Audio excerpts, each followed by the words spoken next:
Pune Design Festival. I've been trying to come for now several years, and finally I've been able to come, so I'm very happy.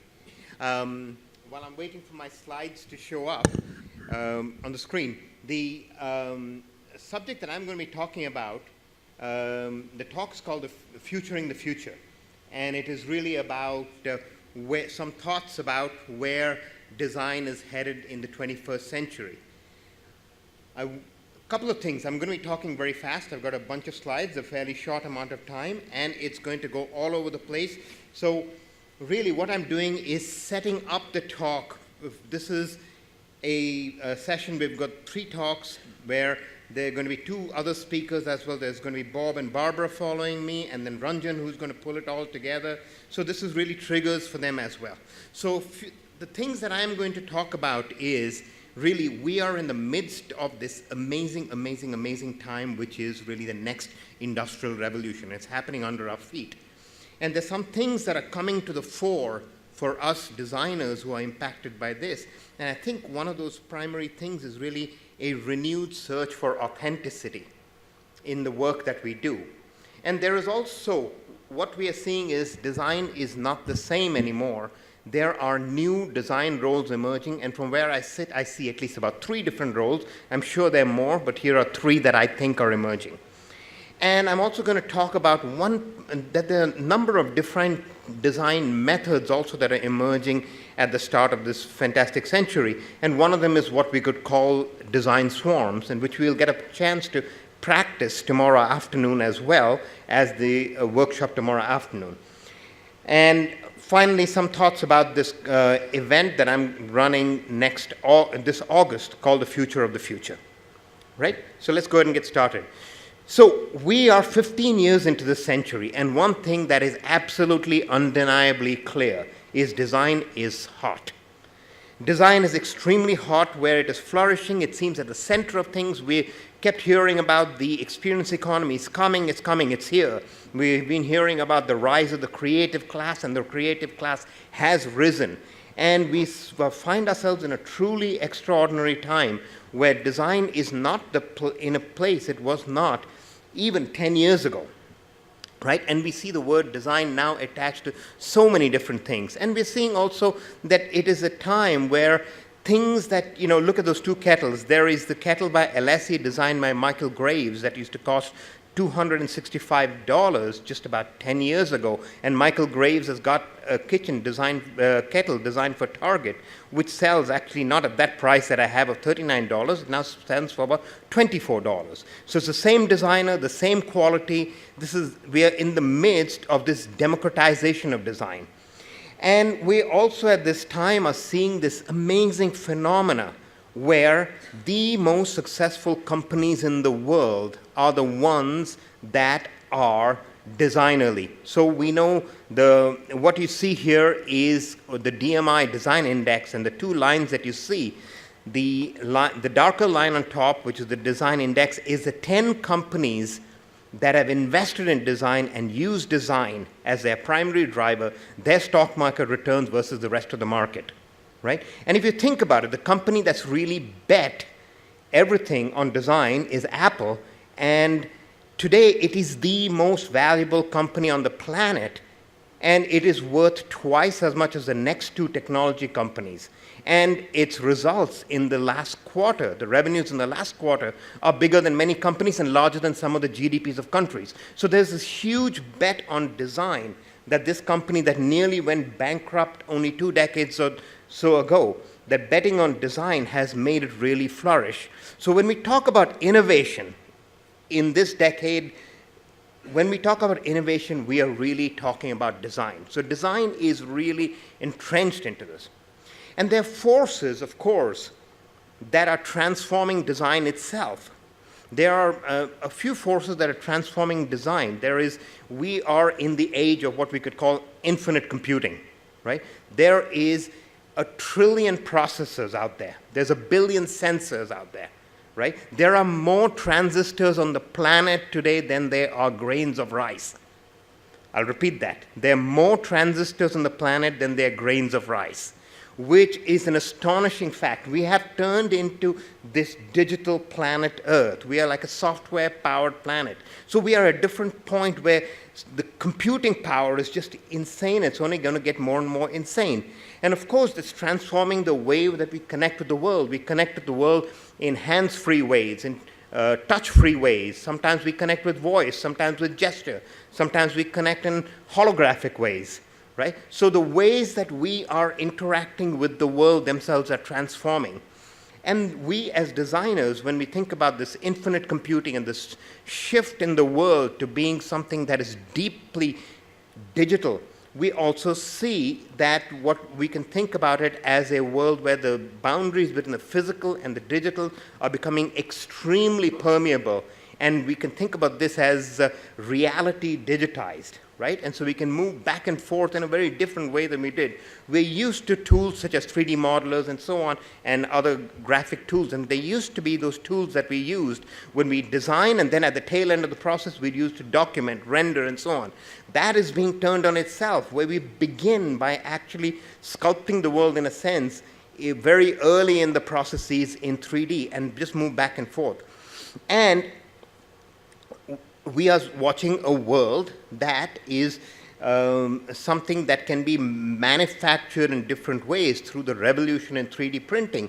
You know, and this is such a fundamental shift. If you think about where design, particularly industrial design, was born about 100 years ago, it was born with the mechanization of production, the rise of mass production, the rise of consumer societies. Those things led to this profession called design.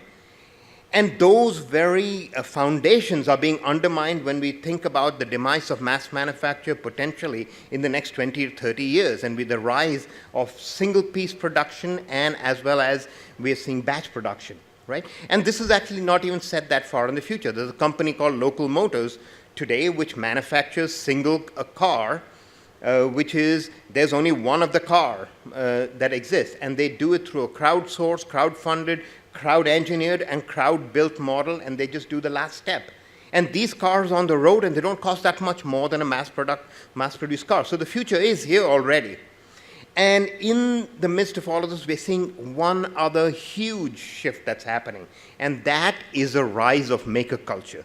The maker, although you can think about it as a maker effect. This is the new innovation cycle. And this is not only that people are engaged in making throughout the world, but they engage together. The maker effect is about people in an open innovation model teaching each other to make, and that every one of us becomes a maker, designers, non-designers, all of us. So if we think about the last century, which was a lot about it was the democratization of consumption.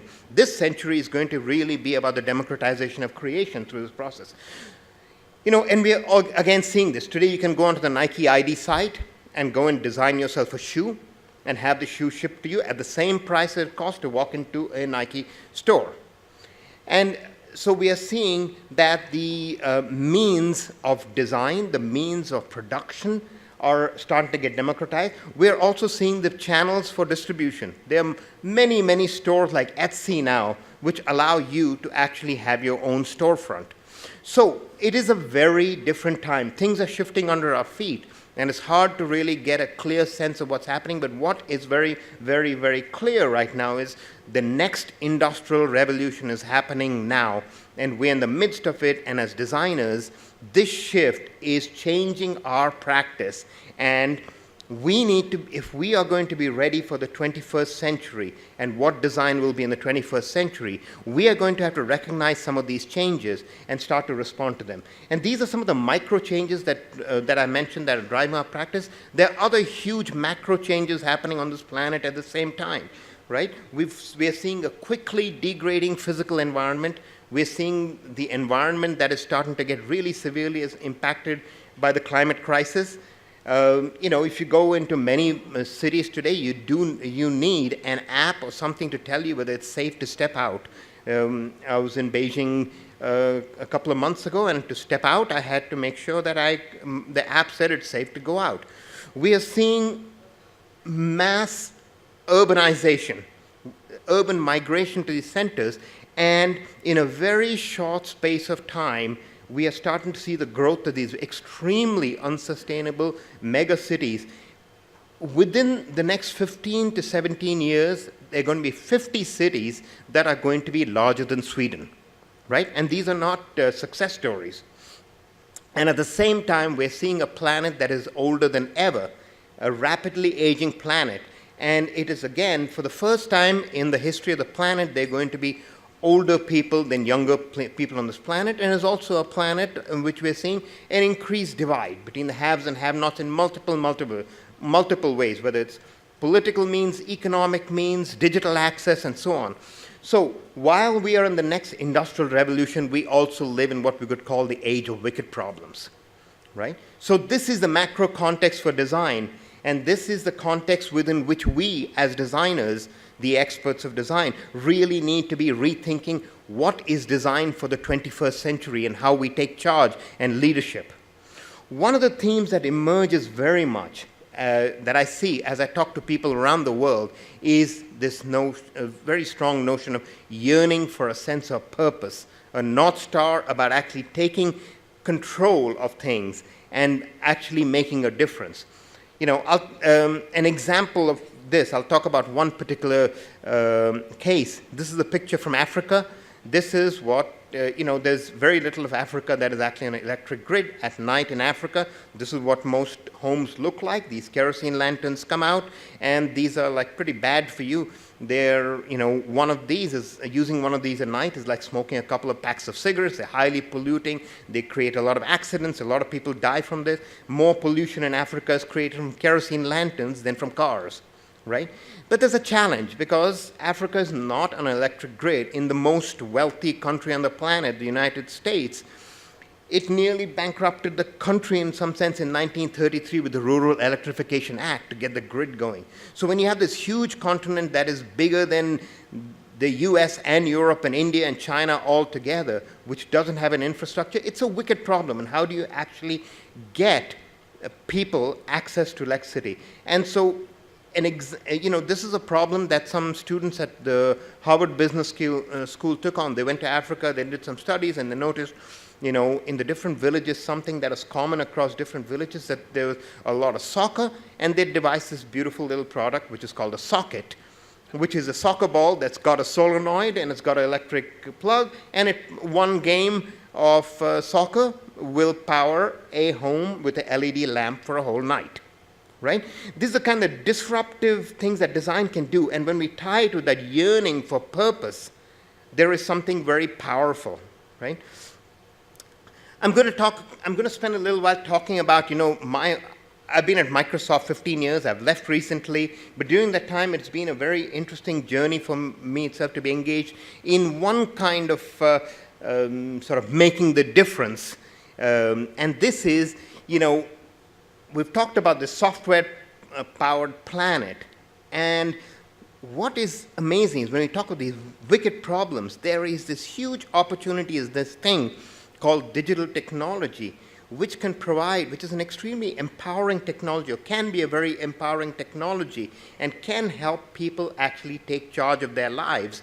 The world that is shifting, whether it is the farmer in South India or the busy mom in Minnesota with a kid who's trying to work while she's got a kid, work has shifted. Work is no longer the same 9 to 5, and leisure is not 5 to 9.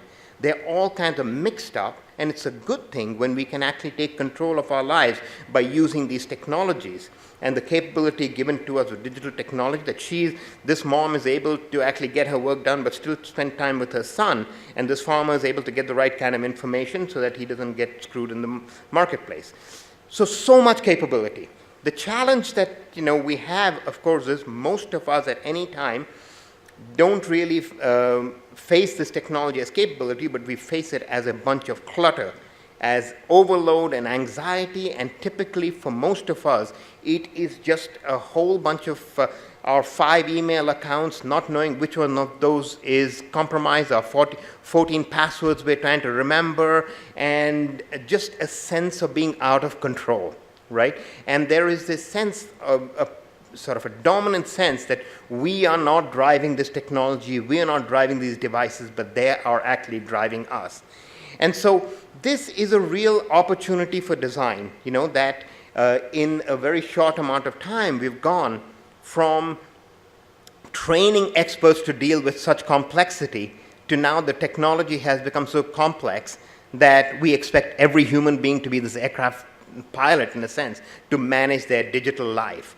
And what has been interesting, of course, in design for a little while is we've got distracted from that key problem and have ended up really spending time in very much the visual aspects and cleaning it up and making it look good. And there was a good reason to do that, to make it more accessible. But it's very similar to what was happening in the 1950s about putting fake wood grain on products, right? So there's real opportunity to clean this up. And in fact, John Mader said it really well, which is, he talks about, when we are faced with this new, he has a manifesto that's called The Future of Design is More Than Making iOS Flat. And he says it's a dangerously reductionist view of to boil design down to updating skeuomorphism to flat design, right? In a hands-free ice-filled interface world, design really needs to step up from making removing shadows or flattening buttons, and it means thinking beyond that pattern of intensity or pixels on a screen to really start to think about what are the new interaction models that are needed for human beings to able to work with this different kind of world and this brand new kind of material that we could call the digital material. And this is what design leaders of our time should really be doing. What is extremely interesting for me is we were at the same kind of question about 100 years ago. 100 years ago, Adolf Loos who's an Austrian architect, wrote again a very powerful manifesto, which became the manifesto for the Modernist movement, which is called Ornament and Crime. It is 1913. A young Adolf Loos, Austrian architect, comes to Chicago for the World's Fair, and he sees there is a stark difference in this country that he came from to the place that he is. If you think about what's happening in Austria at that time, the first mass production steam-powered machines are being created, and those machines, they were being able to create multiples, but the kind of products that they were creating were like these. They were just like the old ornamental hand-created products. And he started to question, how do we take charge of, in a new century, the new materials that are being born and create the forms that are authentic to the times of the new materials, right? Very similar to the question we are asking ourselves today about digital materials, right? And so if you think of that time, it's very similar to the time we are in, right? Which feels like full of invention, energy of the start of the century. There's new stuff happening. It's like the Wright brothers in 1904. They've just been able to get people flying. They're using these new materials. Just the next year, Henry Ford releases the Model T Ford, again, built on these new materials, new manufacturing techniques. And it's only the next year that plastic is born. And a year after that is when stainless steel is born. Right? And it takes a couple of years after that, we have unbreakable glass. So if you can think about it, the questions and the energy at that point is quite similar to, say, what's happening in Silicon Valley right now, happening here, right? So people oftentimes call those times the times of VUCA, times of high volatility, uncertainty, change, and ambiguity. And these are also the kind of words that are used for our own times today. And these are the times when design thrives, or design has the opportunity to thrive.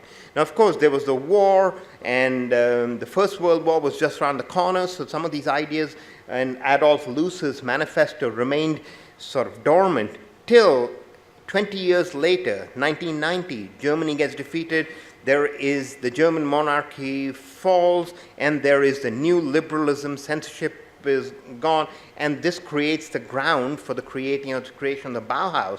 And Adolf Loos's manifesto finds a home to begin, it becomes a laboratory for creating the new design for the last century. And when we think about Bauhaus, we often think about it as a place that was anti-ornamental. But there's something actually even more important about Bauhaus. It was a laboratory for the new materials. In fact, all of Bauhaus was organized by material laboratories.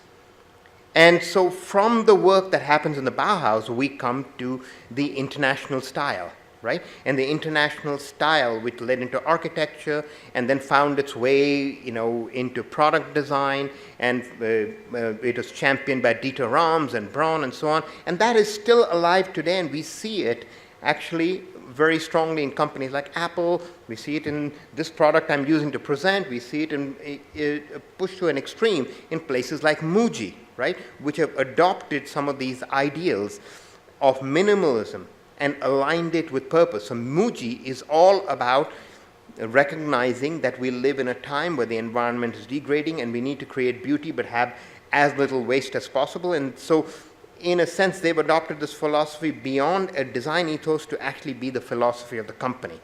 So the question that I've been engaged in asking with others at Microsoft is, what are then the authentic forms of these new digital materials, right? If we go back 30 years, that's what the digital material looked like, right?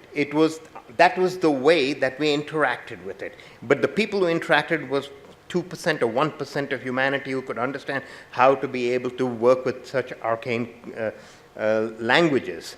And there was a fantastic breakthrough at Xerox PARC that then Apple picked up, and then Microsoft picked up the notion of a desktop user interface, the idea that you could take things in the real world, mimic them, and use that as trainer wheels for people to understand the new technology. And it was extremely useful, and it started to get people on board with this new technology and allowed people to start to use this powerful technology. As time grew past, we found that the ability for computers and graphic technologies increased. So we found that the very clean graphic interface started to get three-dimensional, and then it started to get all shiny and got translucent and got shadows and got lighting models and so on.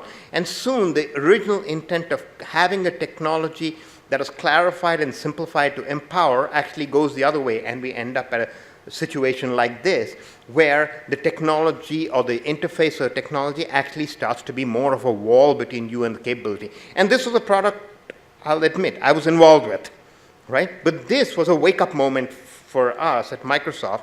This was Windows Mobile 6.1. And we had to stop and say, what are we doing here? This makes no sense. If we had a vision as a company which was a computer on every desktop and every home, and to be able to actually provide capability to people, we're actually getting in the way. Design was actually getting in the way. So we went back to a clean slate and said, okay, we're going to stop what we're doing and we're going to start learning. My role there has been to lead the central design team, and one of the key things for me was we need to go back to learning and learn from the masters. So we invested a lot of time really learning from people who were the masters of design. Swiss typographers, if information is held if digital information is mostly held in language is expressed by type, we decided to go and understand who are the masters of typography. So we learned about grid systems, uniformity, geometry, uncommon color combinations, text manipulations, all those things that we learned in design school. But going back now, it was learning this as a company of designers and software developers and testers and content strategists and localization experts and so on. And it was a fantastic learning process. And one of the key things which we learned in design school, right? A few things we learned in design school. It was great in a corporate setting in a company of 100,000 people to actually grow this learning in. Things, for example, let things breathe, white space, right? Knowing about impact, learning about use of illustrations and icons, right? And in tenets such as less is more, getting more power by taking away things, and looking at what other folks were doing successfully. We also learned that this kind of work that was happening in the world of typography had a lot to teach us when we had our products in 96 or 100 languages, that we could actually look at these systems and help us scale in ways across cultures. We also studied wayfinding. If it turns out that in the world of the digital, you're often faced with the new, wayfinding is when you're in an unfamiliar place, how do you quickly find yourself to from one place to another? This used to be old. Sailors used to use wayfinding. It happens often when you go to new cities. So we started to study the work of people like Massimo Vignelli doing the New York subway map. And we learned a lot from there. Right? Again, these ideas of less is more. How do you take them and take these things and learn to bring it into our world? We were particularly inspired by looking at subway graphics and transportation graphics. Loved how simple and direct they were, how much they connected philosophically again to the whole idea of empowerment, how you can use graphics and type, how it can be used internationally. And the most beautiful thing is, through these very structured systems, you don't have to dry up your designs. It leaves plenty of room for richness and to be evocative. And then we also started to recognize that the world is in motion. It's a different world than it was. Things are moving, and started to look at those industries that understood motion: dance, music, cinema, theater. So we actually started to look and learn from folks, particularly in Hollywood, and start to bring them into our design teams and start to grow our understanding. And we start to see how our products start to transform. So this is a version of Microsoft Encarta. And if you look at this is primarily an encyclopedia, which is supposed to give information. But look at it. It's like it's completely overcooked with all kinds of controls that speak about the technology and the information. So we went in and started to clean these up. And with the idea of less is more, content is king, and within the work we started doing, started to take this philosophy and started to take over. We started to think about how our products could interact more with this world of motion and content and so on. And so it was more now than thinking about buttons and icons to actually thinking about motion graphics and so on. And this is a version of Windows that's called Media Center. And here, it is a digital video recorder, which means that digital video content lives there, so the interface had to live up to that as well. So we took that. At this point, capacitive touch was starting to grow and become popular.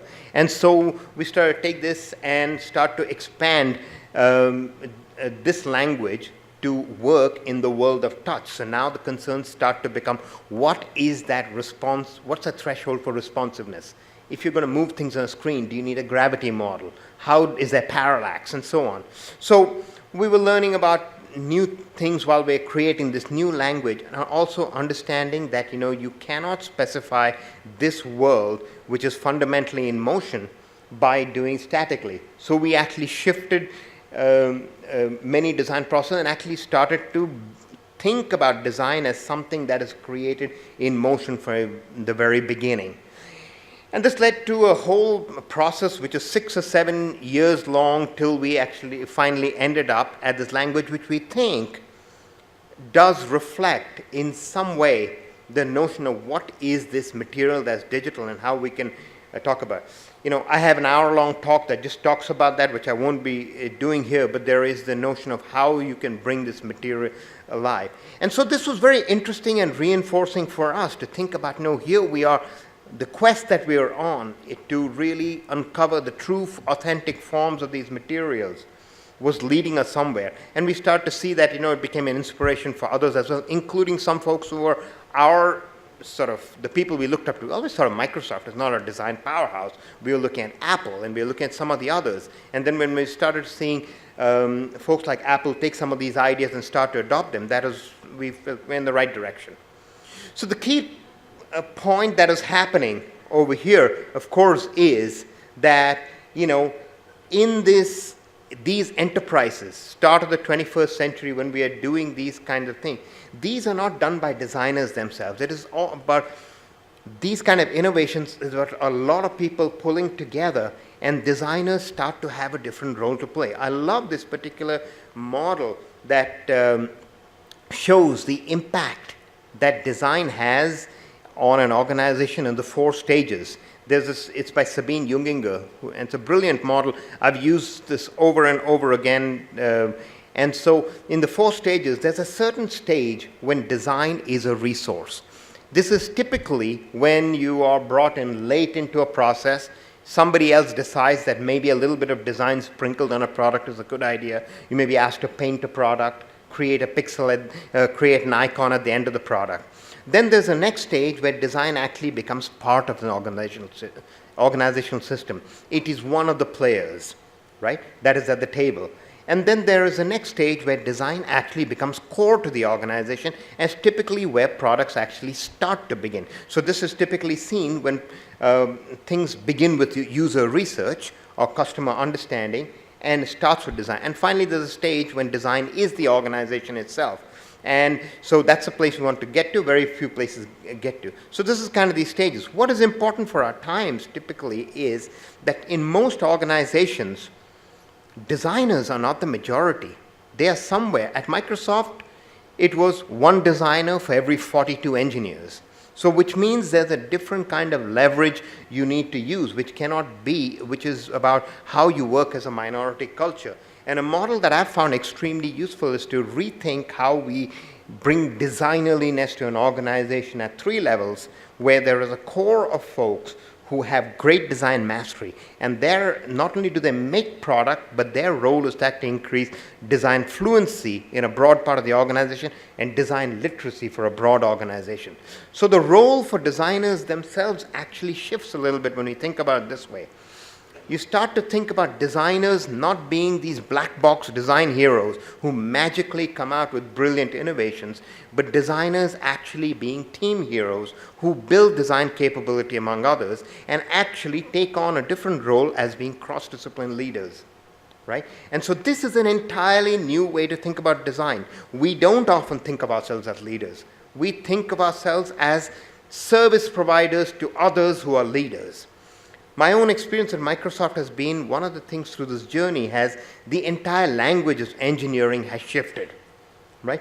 These are some of the phrases that I hear in engineering meetings now, which are entirely the kind of vocabulary that we used to use as designers. So the world is shifting. The world is shifting very quickly. And as designers, one of the roles that we have in this 21st century in terms of design careers is how we help organizations pull in that same direction in a designerly way. And it's not just the designers saying it. There are people who are outside design saying it. You know, it's G.K. Van Patter talks about it. In many companies, the days of having a few special people designated as creatives or designers are long gone. It's not, there's going to be broad numbers of people in organizations who are going to have to function in these ways. It is no surprise that all business schools now, pretty much all business schools, have a design program of one kind or the other. It is not surprising at all when you hear business leaders say business people don't just need to understand designers because they need to become designers.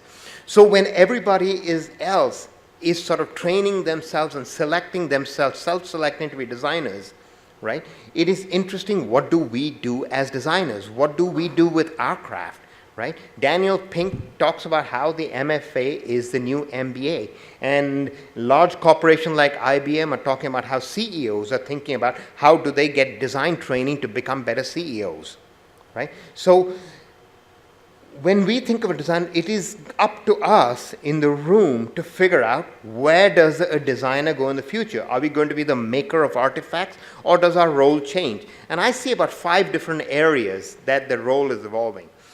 The first one is what I call the design integrator. So design integrator, prototyping has always been a critical part of the design process, but now we are prototyping on steroids. Right? We are prototyping on steroids because there's data tied to this. We've got stuff we're in fast iteration cycles. So the design integrator is somebody who's got 1 foot in design, 1 foot in the world of technology, right? Could be somebody who gets understands technology, it's either presentation technology deeply, or could be the ways to connect with customers through data visualization, but is somebody who's able to be in both worlds, right? And we're seeing a ton of these people come mostly in the world of IT, right? And they're coming from engineering and selecting to design, but there'll be more in the future. The next direction is the design entrepreneur, right? Which is combining entrepreneurship and design, where, we talked earlier about how the means of funding has been democratized, the means of being able to build things has got democratized, the channel to market has got democratized, and so we are seeing a lot of designers also thinking about themselves, design entrepreneurs. Kickstarter, there was almost 12,000 projects on design, and $222 million were poured into design projects for people who were picking to be design entrepreneurs. So, there are products such as these. This is by David Latoury, who's been very successful, a design entrepreneur. All of his projects have been Kickstarter funded, and he's shifted from being somebody who used to be a designer for Apple to being a designer on his own, who's a designer manufacturer. The other emerging area is a business designer, right? As business models are disruptively changing, there are breeds of people who are really thinking about what is the whole interface between business strategy and design thinking. And there are various flavors of this emerging, which is, can we use design thinking to rethink design strategy, right?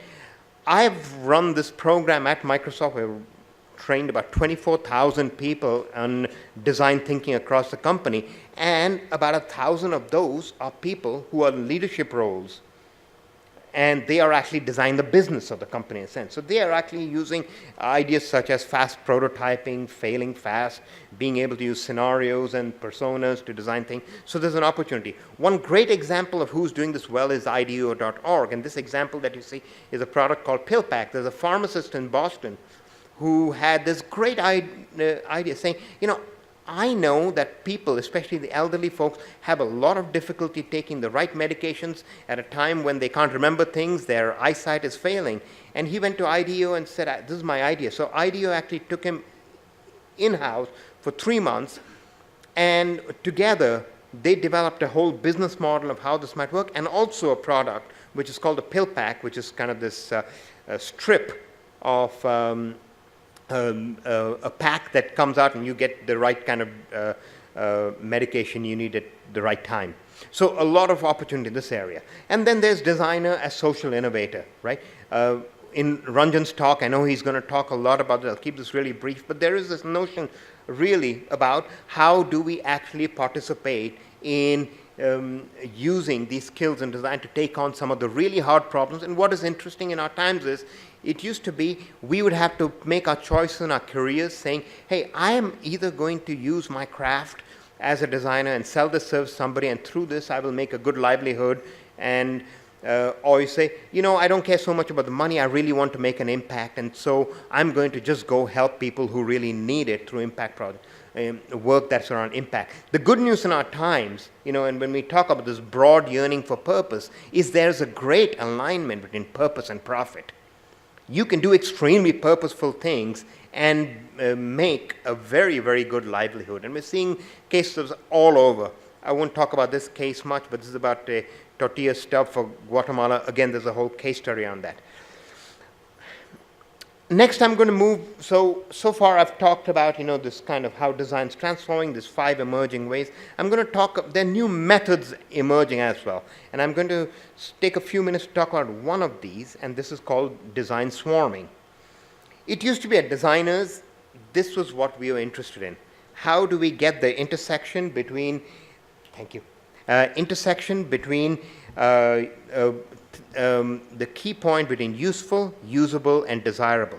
But our world has changed. Now we're trying to find that intersection point across a lot of different things, right? The design areas got far more complicated. And it used to be we'd think of ourselves as designers, as people having one deep skill in design, and then we'd think we'd add broader skill in business and manufacturing and so on. It turns out we need to get much, much broader skill to really be effective. So when now we think about running design processes through our very familiar kind of innovation funnel that goes alternately broad and converging, in fact, the process looks something like this, but to get things done in kind of the time frames we need to done, the process truly looks like this, right? So it's a bunch of bursts of people coming together to get things done. I'm in my last 2 minutes here. Thank you for the time signal. Recently, I had the great opportunity where the CEO of Microsoft, the new guy, Satya Nadella, he came to about 6 of us and said, I want to run this hackathon. I want to get the whole company hacking together. And so it's really IT way of talking about a design swarm, right? So he said, I give you guys a month to get this thing together. So we created this great a tool where we got these people together. And finally, at the end of the month, we had about 15,000 employees in 230 cities in a whole bunch of countries for 38 hours hacking on different problems. And in those 38 hours, we solved problems. And there was a particular problem that we solved about, helping folks with ALS to be able to drive their own wheelchairs, just be able to, by using their eyes and blinks, which in the old ways of doing things at Microsoft could easily have taken 3 years and not gotten off the block, right, with the old way of doing. And in 39 hours, we had a solution to this. So there is this very powerful way of doing things where you work on a problem with extremely incomplete information with a high sense of urgency and a clear outcome. And so I have the honor of being able to organize the 50th anniversary conference of design in the United States next year. So I'm going to utilize this actually to get 800 designers around the world for 4 days hacking on 50 different projects. And the whole notion is to build on what we're talking about here, which is reinventing design for the 21st century. And I invite all of you to come to Seattle for this conference. It's called The Future of the Future, and the goal is really thinking about how we create the next 50 years of design, and that's in August 2015. So to wrap, what I've talked about here is we're in the midst of the new industrial revolution. Design is shifting. The forces from inside and outside. And there is this new place that we can be thinking about design and the search for authenticity. And there are new roles that are emerging, and we can take a leadership role in defining where those roles go. And there are new methods emerging. And it is up to us to create those new methods and reinvent design for the century. Thank you very much.